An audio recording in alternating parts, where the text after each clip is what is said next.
पवित्र रज संक्रांति अवसर में बालेश्वर जिला रेमुणा एनएसी 13 नंबर वार्ड अंतर्गत सोमनाथपुर माँ तारिणी मंगला वार्षिक रथयात्रा अनुष्ठित हो जाइछि। चलित वर्ष यह रथयात्रा को 25 वर्ष पूरी। माँ मानवीय लीला अनुसार प्रत्येक वर्ष रज पाड़ा से जाइथांती निज भौणी स्थानीय कुटपोखरी स्थित कनक दुर्गा मंदिर को। सेठारे गोटे दिन रहिबा परे परदिन पुणी लेउटा रथरे स्वगृह प्रत्यावर्तन करती माँ तारिणी मंगला। सोमनाथपुर ठारे माँ तारिणी मंगला प्राय 52 वर्ष हेब पूजा पाई आसुछंती। वर्ष तमाम माँ विभिन्न उत्सव पालित हेउथिबा बेले रज संक्रांति रे माँ रथयात्रा मुख्य पर्व भाव पालन करा जायथाय। तेबे एही रथयात्रा संपर्क में माँ मुख्य सेवकों कहवा कथा माँ तारिणी मंगला प्रत्यक्ष भाव भक्तों मनस्कामना पूरण करती। भौणी घर को जीवा निमंते तांकरी निर्देश मुताबक यह रथयात्रा पालन हेउछि। एही अवसर में गोटे दिन माँ मंदिर बाहर को आसी भक्तों को दर्शन दियंती। स्वप्नादेश अनुसार माँ प्रत्येक वर्ष भिन्न भिन्न रूप धारण करती।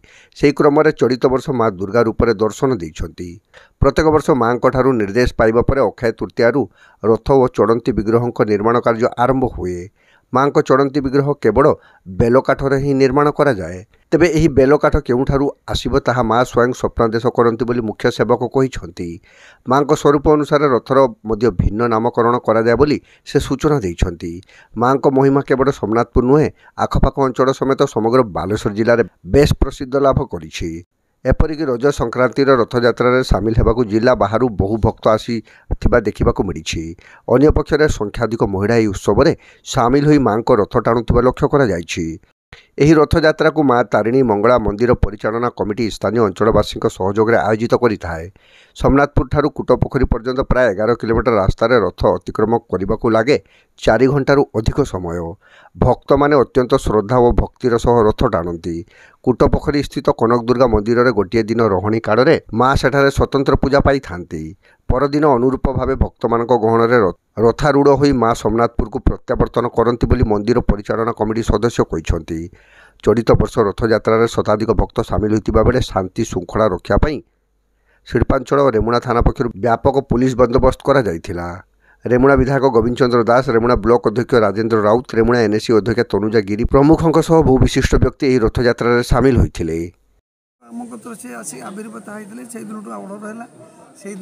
इच्छार गोटे रथ बाहर कले से रथटा नहीं प्रत्येक वर्ष प्रत्येक अवतार से कौ अवतार 10 अवतार नवदुर्गा अवतार माने महाकाली अवतार रक्षाकाली छिन्नमस्ता जो अर्डर दिए से अर्डर से अवतीर्ण कर सिप्ली मध्यम बेलगछ मध्यम काटा तार मूर्ति तैयारी कराए से मध्यम रथ माने 12 चक्र निर्मित माने 17 फुट हाइट यही अनुपात माँ रथ चले।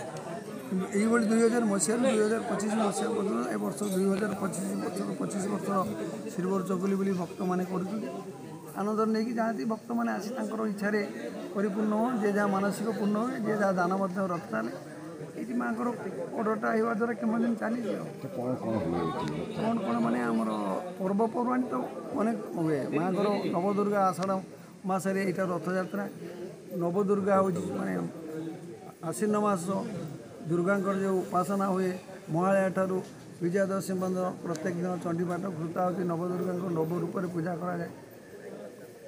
आमर चैत चंडी कनक दुर्गा रूप से पूजा पाती। चैत चंडी रूप से चैत पूजा पाती। अस्काष्टमी प्रसाद सेवन कराए। माँ वार्षिक उत्सव पालन कराए। परवर्ती पूर्णिमा कुआरी उत्सव नामयज्ञ हुए। कृष्णकर जन्माष्टमी नामयज्ञ कराए। 12 मास 13 पर्व इत्यादि देखु ये माँ तारिणी आज रज संक्रांति रथ बाहरती आमर एठू बाहरिकी आमर कुटपोखरी आमर जो कनक दुर्गा मंदिर अच्छा से जाती। दीर्घ एवं आरंभ हो 11 किलोमीटर आमर एत माने लंबा रास्ता कौटी भी रथ यात्रा आम देखिनु। माँ तारिणी बाहर आठिकार लोकंर कहवा कथा जे एठी माँ पाखरे एमती गोटे अनुभूति अच्छी माँ जे जी जो मनस्कामना करती प्राय माँ समस्त मनस्कामना पूरण करती। से लोक मैंने ये बहुत विश्वास करती बहुत मानती माँ को। आमे माने भी आसीचु आमे माने भी माँ को से आशीर्वाद भिक्षा करूँ जे माँ भी आम उपर भी से आशीर्वाद करती। ମକରଟା ବୁଲାନ୍ତି।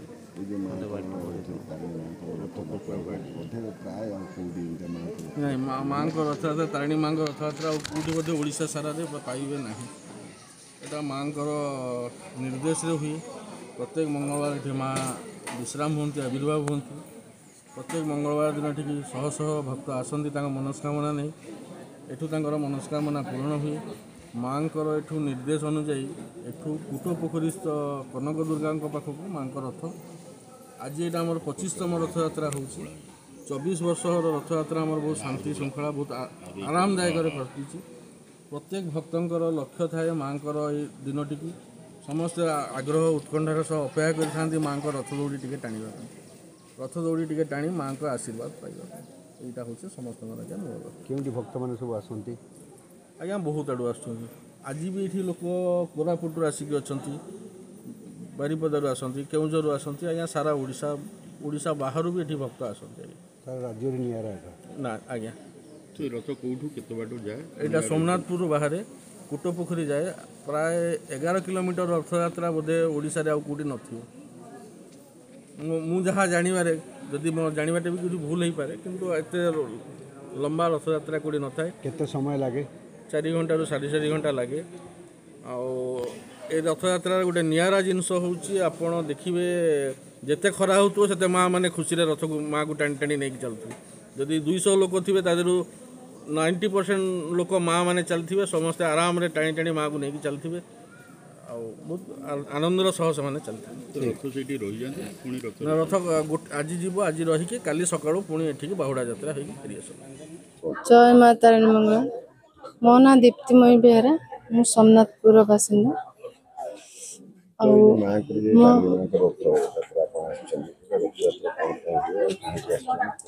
ସେ ବିଷୟରେ ଅବଶ୍ୟ ମୁଁ ଜାଣିନାହିଁ। ସେ ଏତିକି ଯାହା ଜାଣିଛି ସେ ତାଙ୍କ ଭଉଣୀଙ୍କ ପାଖକୁ ପ୍ରତ୍ୟେକ ବର୍ଷଠୁ ରଥ ଯାଏ।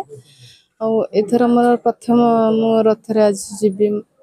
ଆଗରୁ ମୁଁ କେବେ ବି ଯାଇନଥିଲି, କିନ୍ତୁ ପ୍ରାୟତଃ 10 ବର୍ଷ ହେଲାଣି ମୁଁ ଏଠିକି ଆସେ। ମୋର ଯାହା ବି ସୁବିଧା ଅସୁବିଧା ଅଛି ସବୁକିଛି ମୁଁ ମାଆଙ୍କୁ ଜଣାଏ। ମୋ ଜୀବନ ବହୁତ ଝଡ଼ ଝଞ୍ଜା ଆସିଛି, ସବୁକିଛି ମାଆ ମୋର ସହିଛନ୍ତି। ପ୍ରତ୍ୟେକ ମୁହୂର୍ତ୍ତରେ ମୁଁ ମୋ ମାଆଙ୍କୁ ଡାକେ।